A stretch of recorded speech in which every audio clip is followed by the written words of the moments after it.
going to be talking about stalking, okay? So if you've been following me, you know that on Tuesday I shared with you that this month, January, is the National Slavery and Human Trafficking, as well as mental health, mental wellness prevention month. So we're going to talk about all three of these topics throughout the rest of this month.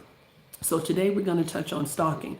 And then on Tuesday, I'm going to talk to you guys in regards to human trafficking, okay? And then we'll wrap everything up on Thursday, and then we'll talk about the slavery side of that, okay? And what all does that entail? So like I said, today we're talking about stalking. So if you guys have been following me long enough, you know that every month that there's prevention or awareness month, I'm going to be talking about whatever that topic is, okay? So today we're going to be talking about stalking. So now why would I want to talk about stalking? Because it happens more than we think it does, okay? It happens in situations where you've been in a relationship with someone and maybe that relationship didn't end well and that person still hasn't let that go, right? That person is still following you. You go to the grocery store and that person just happens to pop up at that grocery store. Or you happen to, be at your place and maybe you're sitting on the porch and this person just happened to ride past your place and it's like, why is this happening, right? So I want you guys to really, really think about what I'm sharing with you and why I'm sharing this information, because it's so valuable, right? It's something that everybody needs to know about. We all need to be aware of what stalking is. So I'm going to go ahead and tell you what the Department of Justice says stalking is and give you their definition. And then I'm going to break it down a little bit more, okay? And I'm also going to share a personal story of what I've experienced as far as stalking. You'd be surprised of what somebody else's testimony is about, okay? So let me just make sure. It looks like my camera is not as bright. There it is. Now you can see me, okay? So what is stalking? So stalking, the term stalking is, it means engaging in a course of conduct directed at a specific person that would cause a reasonable person to be fearful, okay? Or of his or her safety, right? The safety of others, or it could be the suffering substantial emotional distress as far as stalking, right? And as I mentioned to you, stalking is if you're in a relationship with someone and say that relationship doesn't go well, it ends, right? But that person hasn't gotten over that.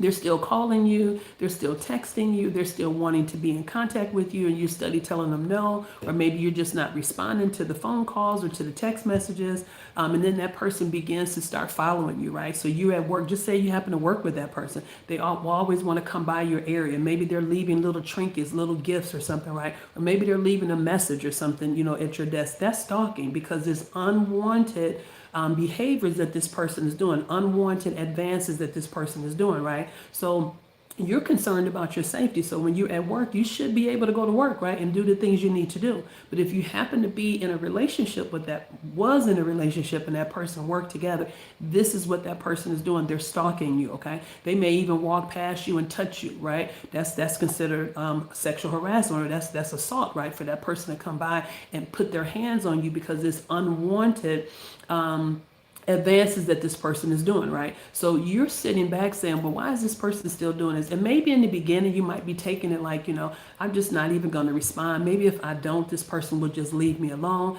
If I don't respond to the phone call, if I don't respond to a text message, this person will just stop, right? Well, I want you to know that's not the right way to handle that, because chances are that person is not going to stop. They're going to continue on because they're going to feel like you're okay with that, because you have not given them those boundaries to say, leave me alone. Okay, so you have to put up those boundaries when you're in that situation and somebody is stalking you, okay? Because you could be sitting on your porch and this person happened to ride past. Say if you living in the same apartment building with this person and they just happen to keep walking past your area and saying something to you, right? Leaving you notes on your car, or maybe your tire gets flat and you're like, what happened to my tire, right? Did somebody do that? So you have to really be mindful, because this person their obsession with you, okay, can lead to a violent situation. So you never ever want to just dismiss it and say, if I don't communicate with this person, if I don't respond to them, if I don't, respond to their text message or their phone calls, or if they're talking to me at work and I don't, and I ignore them, they'll just leave me alone. Please, whatever you do, don't take it lightly like that. When someone is stalking you, you need to look at that as being a very serious situation, okay? And what I'm going to suggest you do as a life coach is for you to go and put in a complaint at work, and let your supervisor know that this person is doing these things to you, that it's unwanted. You haven't asked for it, right? You don't have anything to do with this person. You can even take it a step further and go and file for a protective order, because you want to be able to protect yourself. And some people will say, in all the years I've been coaching for almost 8 years, I think it's been, and I've been doing awareness videos and speaking engagements for about a little over 10 years. So I've heard all kinds of stories. I've heard, oh, it's just a piece of paper. They're not going to worry. They're not going to follow those rules. No, they may not, right? Chances are some of them may, but then there's going to be some that's going to push that envelope, right? And they're just going to keep giving you trouble. So those are the ones that you definitely want to make sure that you have a protective order in place, because even though you may say it's just a piece of paper, it is a piece of paper, but it carries a lot of weight, right? And when you put that order in, it shows the police officers that you're serious about what this person is doing, and you don't want to have anything to do with him or her, right? Because we know it could be a man or a woman that could be stalking somebody, right? So you want to make sure you put that order in, because what that's going to do when that person gets caught, they get arrested. Because if it should go to become more of a volatile situation where the person harms you or the person is threatening you, and you have that order in place, when they go outside of that order and violate that, what that does is that shows the police, okay, so you knew that this was in place, because they're going to send a copy to that person, right? And they might even serve, depending on how you go about doing that. But in some states, right? But the thing about it is, when you put that complaint in and they violate that, that looks bad to the police that, hey, you knew that this order was in place and you still violated it, right? So that can be added on time when they go before the courts, okay? So even though it's just a piece of paper, you may say, it still carries weight and it's a protection for you, okay? I've seen this happen time and time again for individuals that are survivors of domestic violence. And if they don't go and put in a protective order and then something happens, they have to protect themselves, right? And they end up getting arrested because they protected themselves. The first thing the police is going to do is look to see, did they have a protective order?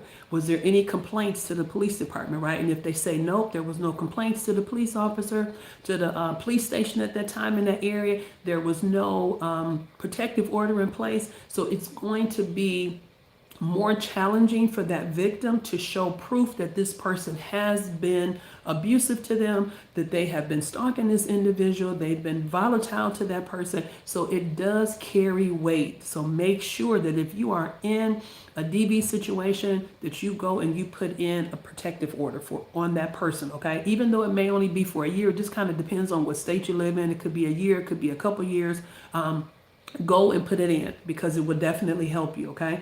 And then, like I said, it gives them a little bit more weight of what they have to prove because of what they did, okay? So you definitely want to go ahead and do that. And then also, when you look at, we're going to get back to the stalking part of that, okay? So now with the stalking, for that individual, they can follow you at your home, to your home. Just say if they didn't live in your area, they could be following you at your home. They can also, threaten to harm you. They can threaten to harm your family. They can threaten to harm your children. Even if you have children together, they can still threaten to do that too, right? And if you don't have children, say maybe you guys were together and you have pets or something, they can threaten to harm your pets, right? Or damage property that you have. All of that carries weight, and it looks bad for that individual when you go and file a protective order, okay? So you definitely want to make sure that you get that taken care of.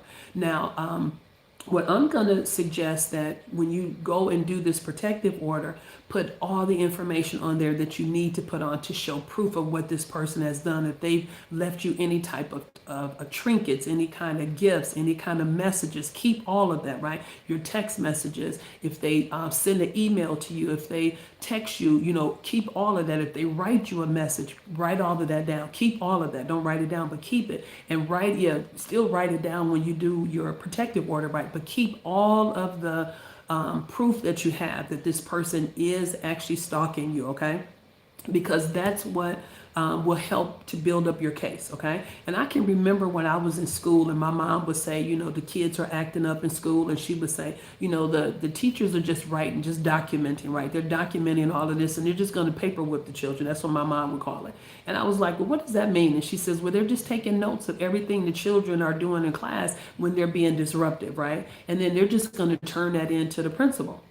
And the principal is going to keep note of that in your file, right? And in that child's file. And so what's going to happen is that child's going to continue to keep, acting up in class, and, maybe in another class, or maybe they're going to bully a kid or something. And all of that information is being documented. And then the principal is going to call the parent in and say, I'm going to have to suspend your child from school, right? And then the parent is like, well, why are you suspending my child? Because I have all of this proof, right?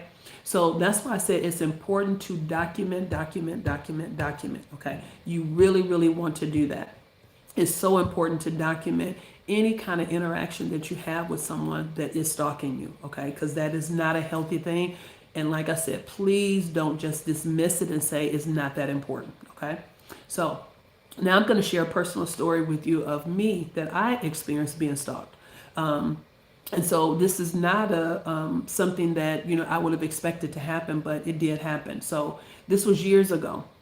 My brother actually attempted to harm me and my mom, okay? And after he was not successful with that, with trying to take our life, trying to unalive us, and he was not successful with that, then afterwards he would ride by my mom's house. I was still living at home. He would ride by her house, and he would ride by real slow. Okay, and just real slow enough for us to see him.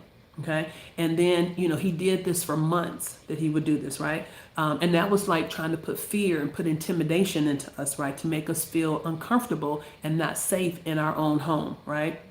And he did this, like I said, for months. And so he would ride by. Sometimes he would just park on the other side of the street and just sit there and just look, right? And so that in a situation like that, you wouldn't think that a family member would do something like that to you, right?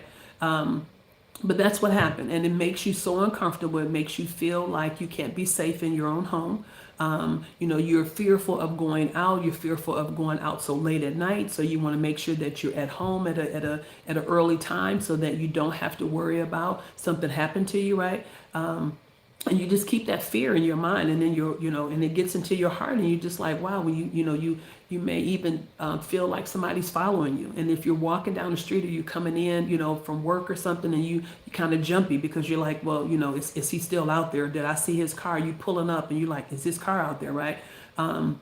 Because we both had to park on the street at this time. My mom had her garage. She had turned her garage, had it converted over into where it was a patio on top of it. So it was no longer a garage, right? She had it reconstructed. So we all had to park in the front. So that's really something, to be stalked by your brother who tried to unalive you, right? And now you're living your life fearful that this brother could try to attempt to unalive you for a second time, right? And so it makes you be in that place where you're feeling so uncomfortable about what happened. So I wanted to just kind of share that with you guys, and just to let you know that anybody could experience being stalked, okay? It just depends on the type of person that you dealt with, if it's in a relationship, if someone is, trying to take your life, and the person would do something like this. Could be a family member, could be someone you thought was a friend, it could be a coworker, it could be an ex-boyfriend or girlfriend, right? It just really depends on what is in the mind of that individual and why would they want to do something like that, right? So let me quickly jump on here and share some stats with you in regards to stalking, okay? Because I want you to have this knowledge as well, okay? So let me jump back up here. So now, for 2/3 of stalkers pursue victims at least weekly. Okay, roughly 80% of victims know their offender, with intimate partners accounting for about 61% of female and 44% of male cases, right?